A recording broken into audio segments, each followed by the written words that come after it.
There is a lot happening right now, including new efforts in Washington to create clear rules around digital assets. And to help us make sense of it, we're joined by Claver. He is the chairman and principal of Digital Ascension Group, where he helps investors and financial professionals navigate the digital asset space. He also educates a community of nearly 200,000 followers online about blockchain and crypto. So he's going to help educate us today, and we really appreciate you being here. Absolutely. Thank you for having me. I know it's a lot to get to in 5 minutes, but let's jump right in. Let's talk about the Clarity Act.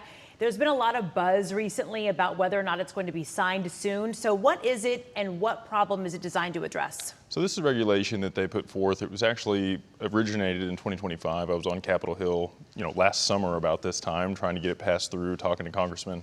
But it defines what these assets are as far as regulatory oversight. So are they commodities? Are they securities? And who and how do these different broker-dealers and asset managers interact with these assets? And on the other side of that, there's also going to be a DeFi component, which we could get into if you want to. Yeah, what does that mean exactly for the everyday listener? So DeFi is decentralized finance. So most people deal with CeFi is the coined term, which is centralized finance. You're used to going to your financial advisor. They provide products for you.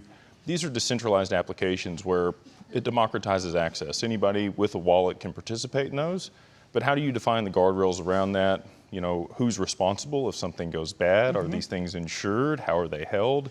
There's just a lot that still needs defining in this space. So that's why the regulation matters. They're trying to look at something to keep everyone, quote unquote, safe. Well, just understand the risks if you're going to participate in. Yeah. Okay. So XRP is something that's been thrown around a lot, but I'm not sure everyone understands what it is. You're going to be hearing potentially more about it as far as if the Clarity Act is signed. Why is it getting so much attention right now? Well, so I kind of defined crypto a different way than most people. If you look at how money moves, XRP solves that. So today there's a lot of money that's locked up with Nostro Vostro accounts with cross-border payments. XRP and the XRP allows for that to be transferred real time in seconds for fractions of a penny. And today money doesn't move that way. If you get money on your Zelle or your PayPal app, you have a couple options. You can get it, instant. It costs you a little bit more money, or you can wait 2 or 3 days for it to actually settle in your account via ACH. This will move all that money transfer real time, and the DTCC here just next week is going to be going 24/5 for the back-end settlement of the stock market. So that should be pretty interesting as well. Okay, so they're going to be hearing more about that. People then get kind of excited about all this, right? There's talk about legislation being passed. What's the difference between excitement, risk? How do people need to balance that when it comes to investing? Yeah, so when it comes to crypto in particular, right now it's very hype driven. And this is completely speculative. The entire market, I see it today as really kind of the run up into the dot-com boom.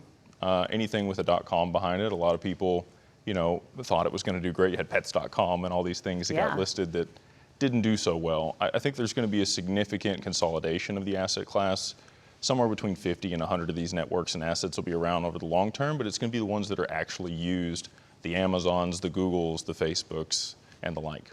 So when we're looking at crypto mistakes, you have people who hear about it, maybe they're in the conversation, but they're not investing and they want to. What's a big mistake that you see new investors make?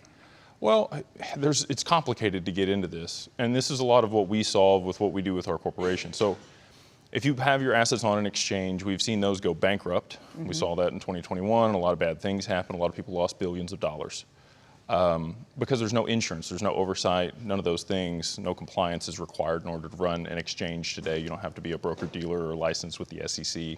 And then other people take radical responsibility, and they will take it off of an exchange, similar to how people used to take ownership of their stock certificates back in the day and put it in their safe in their house. That's not so great either, because if you lose the keys or you lose the little USB drive that it's on, it's gone for forever. There's no recourse, there's no insurance on that. We kind of sit in the middle. So we provide people an institutional custody account at Anchorage and some other custodians, similar to like how Schwab would do. They hold your stock certificates for you. If you need to use them, margin them, do other things with them, they advise you on that. And so I like to be somewhere in the middle and make sure you get the benefits of both sides. So what are you most excited about looking ahead in 2026? I think we're going to see a Cambrian explosion of this asset class and the adoption of it. I think the back half of this year is going to be exceptional for digital assets, and I think we're going to see actual utility of a few of these, and then over the next 3 to 5 years, a significant expansion and tokenization of all asset classes. Interesting, man. Okay, how can people follow you so they can learn more? Yeah, if you want to go check it out, I'm online. It's just jakeclaver.com, and we've got all the stuff there. You can find me on YouTube, Instagram, TikTok, all the things. Okay, making us smarter. Thank you very much. We appreciate it, Jake. Good to see you. Yes, ma'am.